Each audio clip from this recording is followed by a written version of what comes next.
Good morning. Ngasi gi card ki message minner se ngasi gi card se koi gi rashi ko isha gi rashi do adugi matungina kai kai lake have do yeng ase ko hadi card number 1 se mesh lere card number 2 na brisha ko card number 3 na mithun adagi karkat singa ko kai na lere tula lere brichik lere dhanu lere makar lere kumbha lere minna lere ko koi gi card taret se tarere ta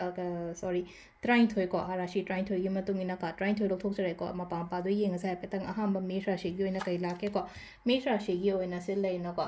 adum ngasi gi tobom thokpa chakam thokpa dum chalo haidi ngasi je aina khali ba thaba se oidre kaina go hadi wakhan nuai taba khota ba dum tawono ko dum lakcharakani masa mathanda leina ko aine ta ngasi ta oheningi na ta oigada ba sunate ko aduduna haidi chali bo mongsun chasno adum leina ko haidi kitang delay obe yai lepa yai adu taraga su dum lakchagani matam do yora kanda magi ko number 2 ko number 2 gi oina se da leise ko haita thajo aina khali ba poto thaja biyo aduga follow to biyo mingoda wangang wei darkar oide ko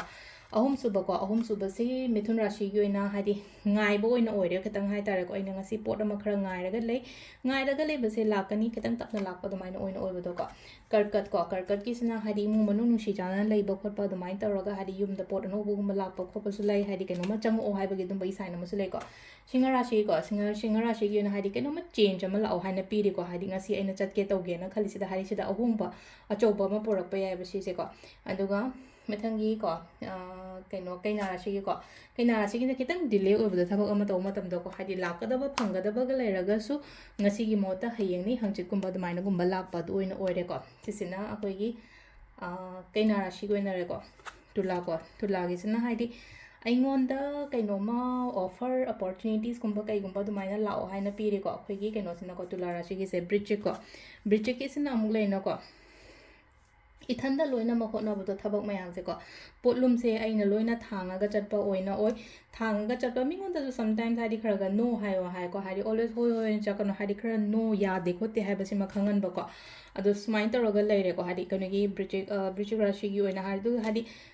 kaino di kana ba di dum la kani ko ina tawri ba ina hona ithanda hona gera mayam hona gera ko ai engon da dum ai kana bum thokpa ai life ta growth kumba di dum lakcha gani ba sisina hoi gi bridge ke leire ko dhanu sina haidi good luck oina oire daw yaba ko hadi daw yaba dum oigani ko ngasi gi numit se daw yani na haire ko sida ko makar gi su fazana mai pak po oina lai ko silai se ko hadi success positivity lots of positive energies dumain taro lai ko aduga mathangi kumbra shi gi su leino ko thabak ama loisan daba po ama loisan bagum ba dumain lai ko last ki ko minna gi oina sida lai sina mu aina ngairaga leiba poto result to hai tare ko adugi result positive outcomes hoidana lakani ko adu si lere ko gi ngashi gi na rashi gi na tarot card reading ma'am thank you